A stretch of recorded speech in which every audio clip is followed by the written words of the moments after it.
പക്ഷെ പത്രം തുറന്നാൽ കഞ്ചാവും ലഹരി മരുന്നുകളും പിടിച്ച വാർത്തയേ ഉള്ളൂ. ഇതിൻ്റെയൊക്കെ പിറകില് വലിയ ലോബികളുണ്ട്. പിന്നെ അവരെ സഹായിക്കാനാണ് രാഷ്ട്രീയക്കാരും ഉള്ളത്. താമസിയാതെ റേഷൻ കട വഴി കൊടുക്കാനുള്ള ഒരു സംവിധാനം വരുമെന്ന് എൻ്റെ വിശ്വാസം. കാരണം അത്രമാത്രം ഇത് ഉപയോഗം കൂടുന്നുണ്ട്. എത്രയോ ചെറുപ്പക്കാർ അവരുടെ ജീവിതം ഇതിനു വേണ്ടി നഷ്ടപ്പെടുത്തി കളഞ്ഞത്. സത്യത്തിൽ ആർന്നു നോക്കി. അണ്ണ നേരെ എങ്കിൽ പോരുന്നോ? ഇത് വീട്ടിലോട്ടൊന്നും പോവാന് നിങ്ങളെ ആൾത്തര നോക്കി കണ്ടില്ലല്ലോ. അണ്ണ ഓഫീസിൽ നിന്ന് നേരെ എങ്കിൽ പോരുന്നോ? ഇല്ല, ഇന്ന് വീട്ടിലോട്ട് പോയില്ല. കുറച്ചേരം ഇവിടെ ഇരുന്ന് നിങ്ങളുമായിട്ട് സംസാരിച്ചിട്ട് അങ്ങോട്ട് പോവാന്ന്. സാധാരണ അങ്ങനെ അല്ലല്ലോ, വീട്ടിൽ പോയിട്ടാണല്ലോ ഇങ്ങോട്ട് വരുന്നത്. ഇന്നെന്താ വല്ല പ്രത്യേകത വല്ലതും ഉണ്ടോ? ഇന്ന് രാവിലെ ഓഫീസിലോട്ട് പോകാൻ നേരത്തെ ഞാനും അവളോട് ചെറുതായിട്ടൊന്ന് ഉടക്കി. ചൊറിഞ്ഞ വർത്താനമാണ്, അങ്ങ് ദേഷ്യം വന്നു. ഞാൻ രണ്ടങ്ങ് കൊടുത്തു. ഞാൻ വരുന്നതും കാത്ത് അവിടെ ഇരിക്കും.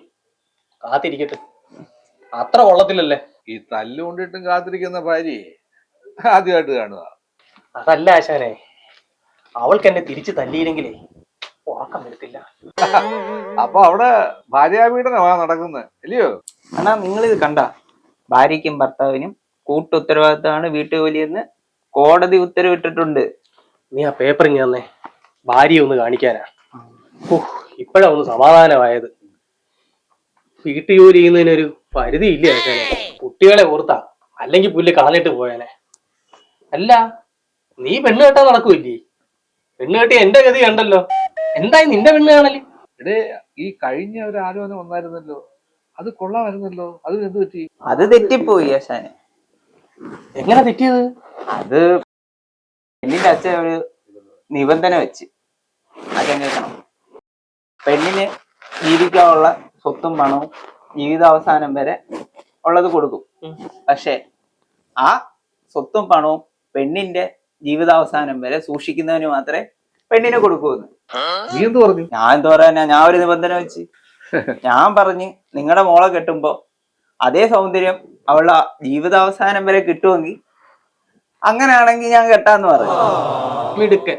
ഇങ്ങനെ വേണം ആണുങ്ങളായ. എനിക്ക് ആ തന്റെ ഇടം ഇല്ലാതായി പോയി. അതുകൊണ്ടാണ് ഞാൻ ഇങ്ങനെയാണ് അനുഭവിക്കുന്നത്. സത്യം പറ, നീ എവിടെ വരെ പഠിച്ചിട്ടുണ്ട്? നീ എവിടെ ജോലി ചെയ്യുന്നേ? നീ അത് ഇതുവരെ പറഞ്ഞിട്ടില്ലല്ലോ. പക്ഷേ അത്യാവശ്യം എനിക്ക് വിദ്യാഭ്യാസമൊക്കെ ഉണ്ട്. ഞാൻ 2 കൊല്ലം അധ്യാപകനായിട്ട് ജോലി നോക്കിയിരുന്നു. 3 വർഷം KCBയിൽ ജോലി നോക്കിയിരുന്നു. ഇപ്പൊ ഒരു പ്രൈവറ്റ് കമ്പനിയില്ല. അത് 2 വർഷം അധ്യാപകന്റെ ജോലി നോക്കിയിരുന്നു, കിട്ടിയില്ല. അത് ആണുങ്ങൾ കൊണ്ടുപോയി. പിന്നെ 3 വർഷം KCB ഉദ്യോഗസ്ഥ ജോലി നോക്കിയിരുന്നു, അതും ആണുങ്ങൾ കൊണ്ടുപോയി. 3ഉം 2ഉം 5 വർഷം പോയത് തന്നെ മിച്ചം. സ്വന്തം മോളെ കെട്ടിച്ചു കൊടുക്കുമ്പോഴേ രക്ഷകർത്താക്കൾ നല്ലപോലെ ആലോചിച്ചിട്ട് പെണ്ണ് കെട്ടി കൊടുക്കും ഇല്ലേ? അല്ലാതെ തോന്നി കണക്ക് ചുമ്മാ കെട്ടി കൊടുക്കും. അല്ല ആശാനെ, ഇവൻ കുറെ കാലമായിട്ട് പെണ്ണ് കാണുന്നുണ്ട്. എടാ, കഴിഞ്ഞ ആഴ്ച ഒരു വില്ലേജ് ഓഫീസറുള്ള മകളെ പെണ്ണ് കാണാൻ പോയിട്ട് എന്തുവായി? നല്ല സാമ്പത്തികമുള്ള ആൾക്കാരാ, ഭയങ്കര കൈക്കൂലിക്കാരനാ. ആ, കൈക്കൂലിയൊക്കെ തന്നെ, അതൊക്കെ ശരിയാ. ഞാനും ബ്രോക്കറും കൂടി 2-3 തവണ ചെന്ന് പുള്ളിയുടെ അവിടെ ചെന്നപ്പം പറയാ, നാളെ വാ നാളെ വാ. പിറ്റേന്ന് ഞങ്ങള് ചെന്നപ്പം പറയുക, ഫയല് നോക്കിക്കൊണ്ടിരിക്കുകയാണ്. അല്ല, നിങ്ങൾ പെണ്ണ് കാണാൻ ചെന്നാന്ന് പുള്ളിക്ക് മനസ്സിലായോ? പുള്ളിക്ക് അതൊക്കെ മനസ്സിലായി. നിങ്ങളെയൊക്കെ ഇത്രയും പ്രാവശ്യം നടത്തിച്ചിട്ട് നിങ്ങൾക്കത് മനസ്സിലായില്ലയോ? നിനക്ക് മനസ്സിലായില്ലോ ഇവിടെ? എടാ ഇത് അല്ലെങ്കിൽ നിങ്ങൾ ഏതെങ്കിലുമൊക്കെ സർക്കാർ ഓഫീസിൽ പോയി തിരക്കണം.